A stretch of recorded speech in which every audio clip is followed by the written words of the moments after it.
Hari ini kita akan belajar tentang spoilage pada proses costing ya.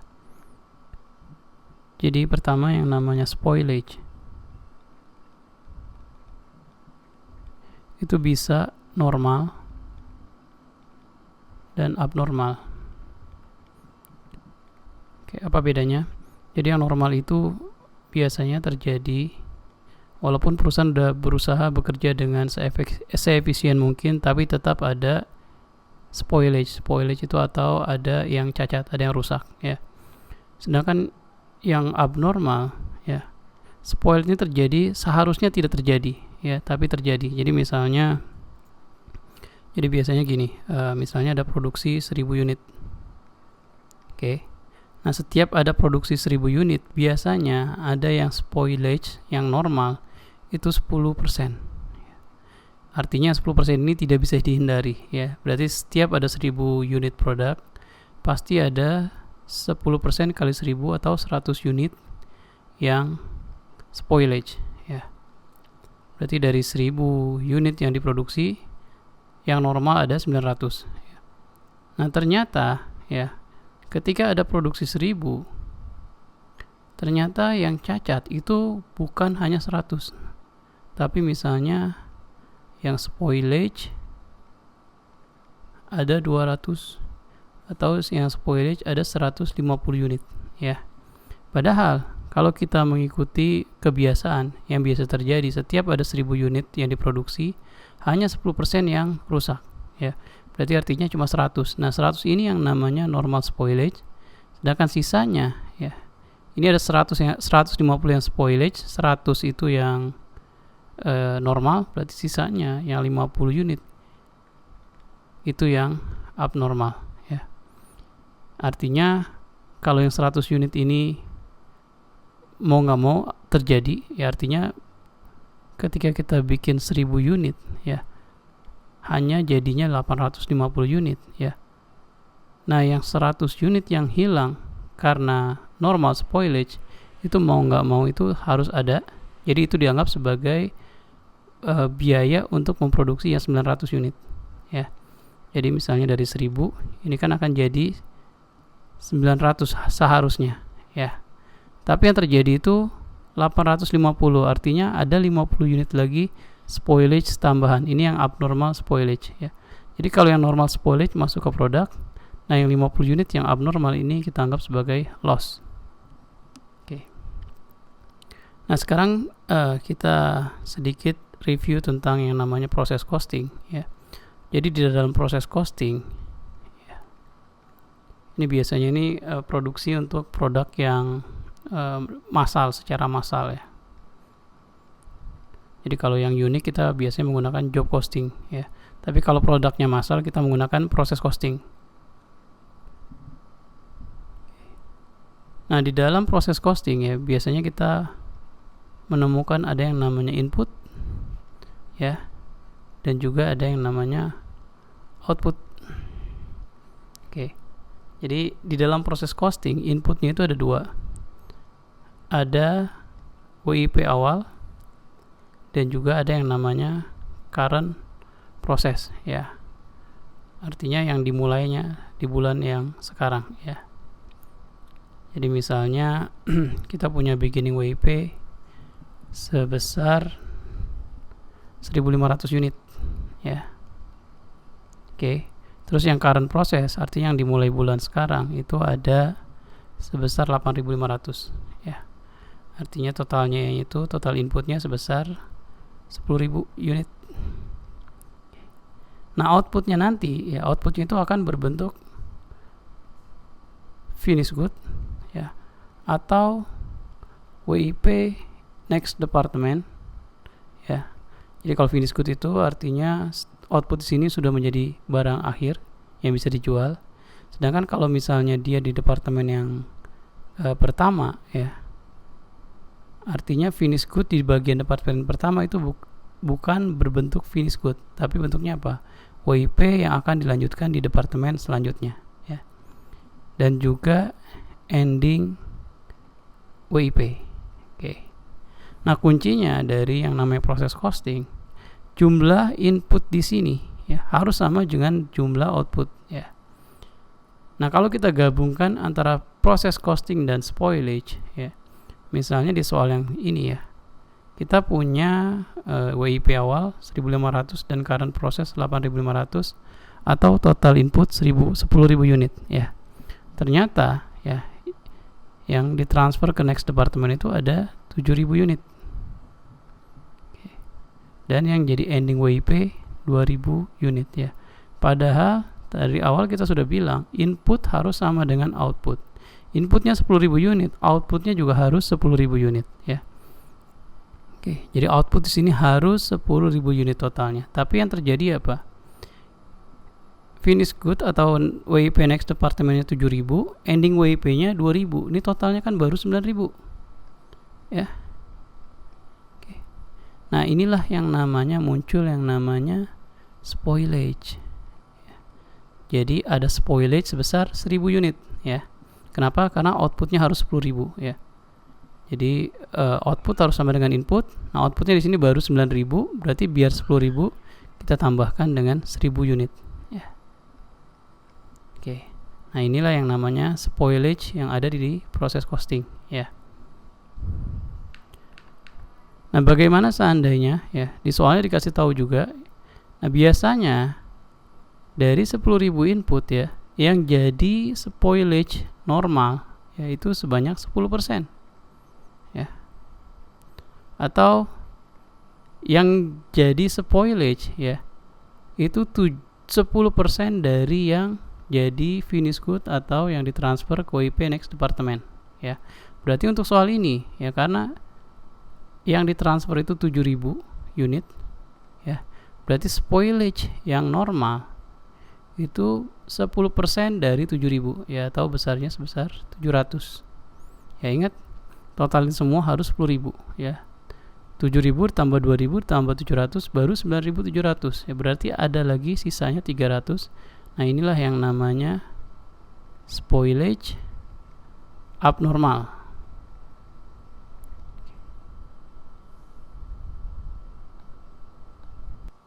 Oke, kita lanjutkan dengan contoh soal dari proses costing dengan spoilage ya. Oke, kita lihat di sini soalnya. Jadi di sini soalnya bilang ada WIP beginning inventory sebesar 1.500 unit ya, yang dimulai di bulan Maret 8.500 ya. Jadi artinya di sini inputnya, total inputnya 1.500 ditambah 8.500, 10.000 ya. Sedangkan outputnya itu yang ditransfer sebesar 7.000 unit dan WIP ending inventory-nya itu 2.000 ya. Ingat, input harus sama dengan output ya. Inputnya 10.000, outputnya juga harus 10.000 ya. Tapi yang terjadi di sini outputnya itu baru 9.000 ya, berarti pasti ada spoilage ya. Cuma jadi pertanyaan, apakah spoilage-nya itu normal atau abnormal ya. Kita lihat lagi, kita gali lagi dari soal. Ternyata normal spoilage itu 10% dari good unit ya. Berarti outputnya yang good unit berapa banyak? 7.000 unit ya. Berarti 10%-nya sebesar 7.000 dikali 10%, berarti 700 ya.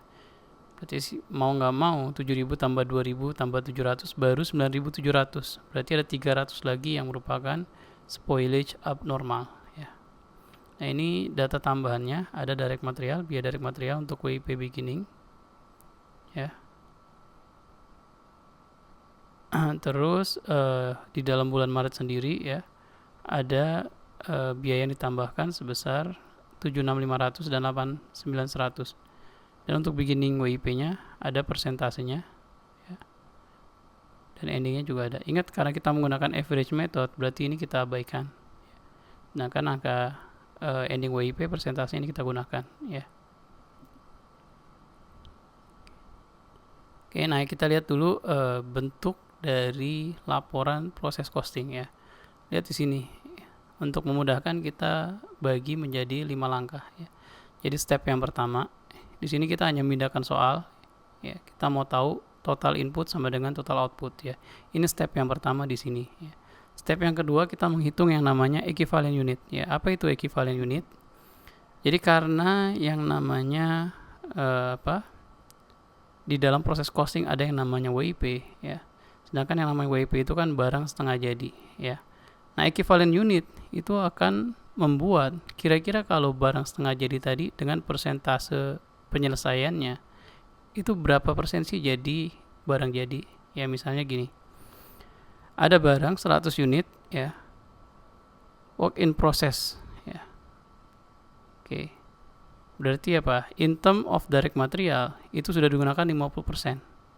Berarti apa? Kalau dia dianggap sebagai barang yang sudah jadi, ya berarti apa? Bukan 100 unit tapi 100 dikali 50%. Atau equivalent unitnya sama dengan hanya 50. Oke, nah step yang ketiga ini juga kita memindahkan soal. Jadi ini cost-nya, khusus cost-nya ya, dari yang beginning inventory dan juga yang cost edit current period ya. Yang step yang keempat, nah ini yang paling penting, kita nyari equivalent unit ya. Gampangnya kita bagi step 3, kita bagi dengan equivalent unit di step kedua. Dan yang terakhir, alokasi cost atau outputnya ya. Jadi outputnya nanti akan bentuknya finished good atau yang ditransfer ke next department dan juga WIP ending ya. Oke. Dan di sini karena kita ada spoilage, kita pisahkan juga normal spoilage dan abnormal spoilage.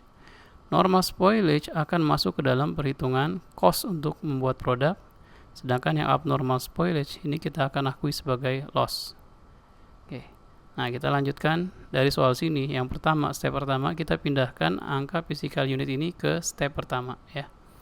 WIP beginning inventory-nya sama dengan 1500 unit ya. Started during current period ya, jadi yang dimulai sekarang itu ada 8500.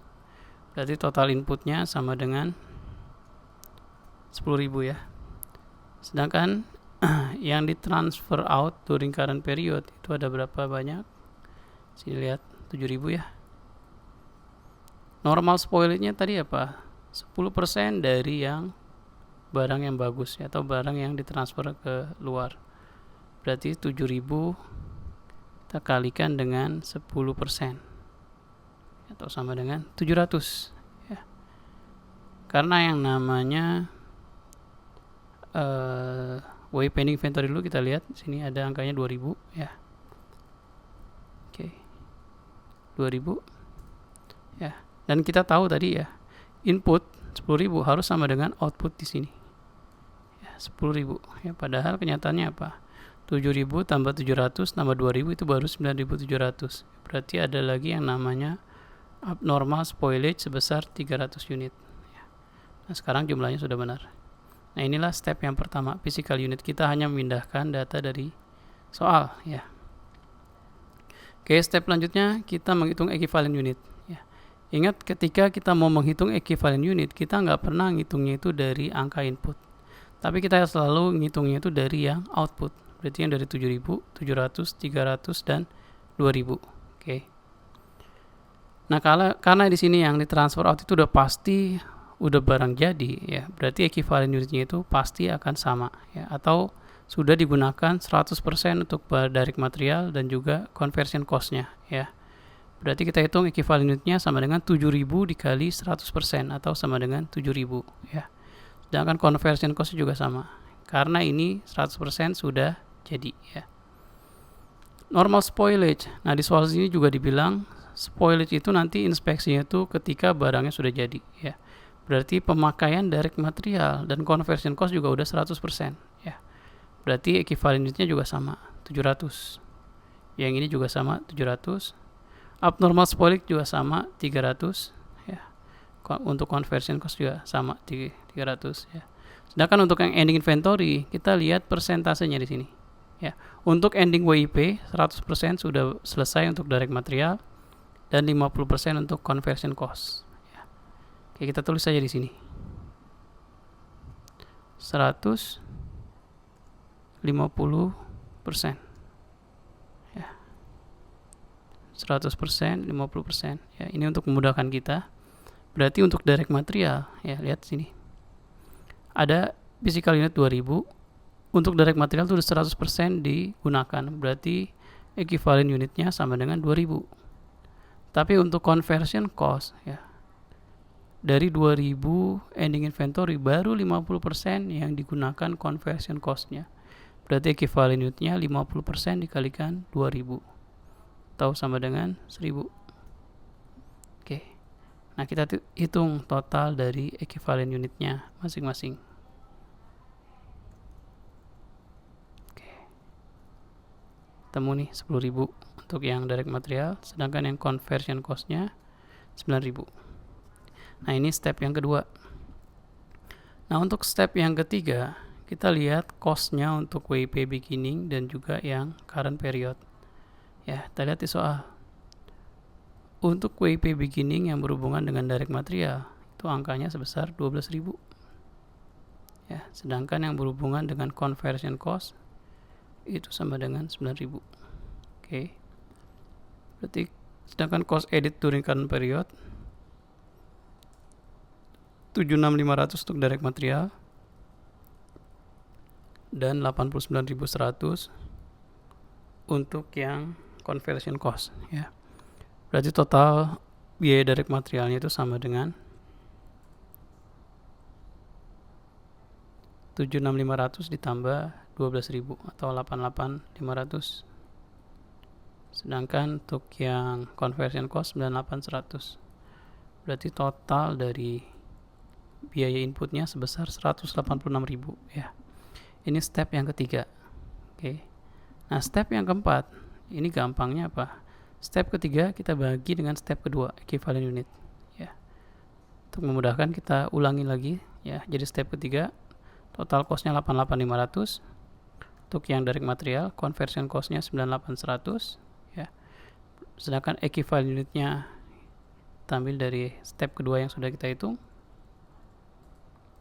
Berarti cost per equivalent unit untuk direct material sama dengan total cost direct material kita bagi dengan equivalent unit direct material sama dengan 8,85, ya. Sedangkan untuk yang conversion cost itu sebesar 10,9, ya. Oke. Nah, step yang terakhir, nah kita akan alokasikan nih, ya. Berarti yang kita alokasikan, kita menggunakan cost per equivalent unitnya kita kalikan dengan masing-masing equivalent unit, ya. Lihat di sini, ya. Yang ditransfer itu nanti ada 1, 2, 3, dan 4. Oke. Equivalent unit juga ada 4, ya. Nah, masing-masing equivalent unit kita kalikan dengan cost per equivalent unit, ya. Berarti yang ditransfer sama dengan ada 7.000 unit, kita kalikan dengan equivalent unitnya sebesar 8,85, ya. Ketemu 61.950. Sedangkan normal spoilage-nya sama dengan 700. Normal spoilage kita kalikan dengan equivalent unitnya, cost per equivalent unit. Oke, berarti yang ditransfer out, ya, itu sama dengan 68.145 khusus untuk yang berhubungan dengan direct material, ya. Oke, sedangkan untuk yang conversion cost, ya, berarti 7.000 transfer out-nya kita kalikan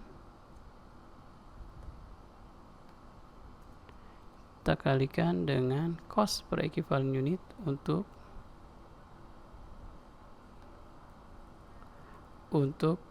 conversion cost, ya. Sedangkan yang normal spoilage, ya, kita kalikan dengan conversion cost-nya, ya. Oke, berarti totalnya kita dapat, ya.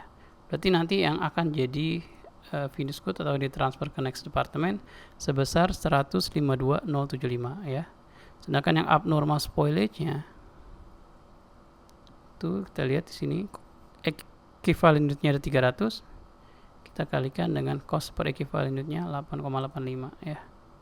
Sedangkan untuk yang conversion cost, ya, sama equivalent unitnya 300 juga, kita kalikan dengan cost per equivalent unitnya sebesar 10,9. Oke, berarti yang abnormal spoilage-nya sama dengan 5.925. Nah, WIP ending-nya juga sama, ya, 2.000. WIP equivalent unit dari direct material WIP ending kalikan dengan cost per equivalent unit direct material. Sedangkan untuk yang conversion cost berarti 1000 kita kalikan dengan cost per equivalent 10,9 ya. Jadi total untuk WIP pending sebesar 28600. Berarti total semuanya ya, 152075 ditambah 5925 ditambah 28600. 186.600. Lihat di sini. Cost dari inputnya 186.600. Cost dari outputnya juga harus 186.600. Berarti kalau cost outputnya tidak sama, pasti ada yang salah. Oke. Nah, sekarang setelah kita selesai buat cost of production report untuk proses costing dengan adanya spoilage ya. Sekarang kita mau buat jurnalnya. Mana yang kita jurnal ya? Jadi yang di jurnal itu nanti ada dua. Jadi satu yang berhubungan dengan input, satu lagi yang berhubungan dengan output ya. Nah, untuk yang berhubungan dengan input ya, kita lihat sini inputnya ada dua biaya. WIP beginning inventory dan juga cost edit current period. Nah, karena ini bentuknya WIP beginning inventory, ini pasti sudah di jurnal di periode sebelumnya. Jadi yang angka WIP beginning inventory kita tidak perlu jurnal lagi. Oke. Karena sudah di jurnal. Nah, cost edit current period inilah yang harus di jurnal. Gimana jurnalnya? Berarti jurnalnya debit WIP ya. Debit WIP ya.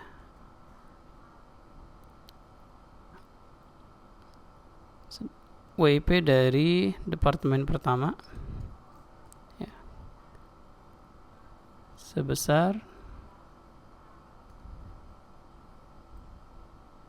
76.500 ya. Kreditnya material atau direct material ya. Sebesar sama 76.500. Oke.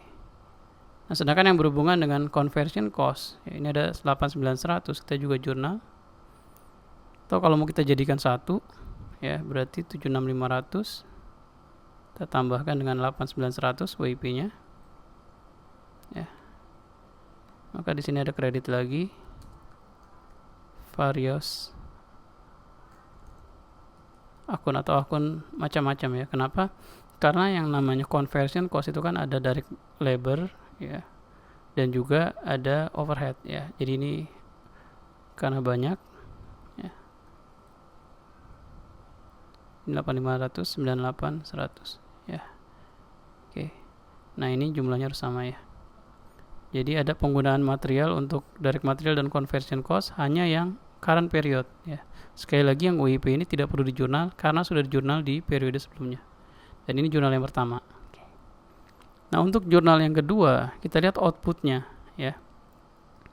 Nah, output yang pertama itu ada apa? Yang ditransfer keluar. Ya, ingat yang ditransfer keluar artinya apa? Yang bagus atau yang jadi finish good dan juga yang namanya normal spoilage ya. Berarti di sini misalnya di sini kita debit jadi WIP departemen kedua ya. Karena ditransfer ke departemen yang kedua. Besarnya berapa? Besarnya 152.075 ya. Kreditnya apa? Oke, sedang kreditnya itu WIP departemen yang pertama ya. Kenapa? Karena ini transfer dari departemen pertama ke departemen kedua ya. Berarti apa? WIP di departemen pertama berkurang sebesar 152.075, sedangkan di departemen kedua bertambah sebesar 152.075 ya. Ingat di sini normal spoilage sekali lagi masuk ke dalam produk, makanya masuknya jurnalnya ke WIP ya. Sedangkan untuk yang abnormal spoilage ini kita anggap sebagai loss ya. Jadi yang ini 592 kita anggap sebagai loss. Maka jurnalnya loss from abnormal spoilage ya.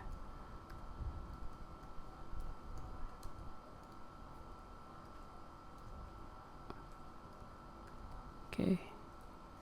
Kreditnya apa? Kreditnya sama. WIP departemen kedua ya. Atau WIP departemen pertama, angkanya berapa? Nah, ini abnormal spoilage-nya. Ya. Oke. Berarti 152075 kita jurnal, 5925 kita jurnal. Bagaimana dengan WIP ending? Apakah kita jurnal? Jawabannya tidak ya. Kenapa?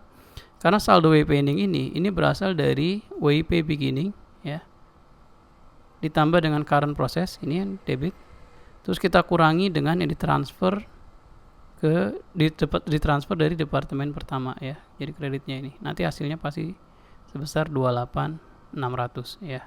Jadi kita bisa hitung angkanya itu WIP beginning inventory-nya sebesar 21.000 ditambah 165.600 ditambah dikurangi 152.075 dikurangi 5925 sama dengan 28.600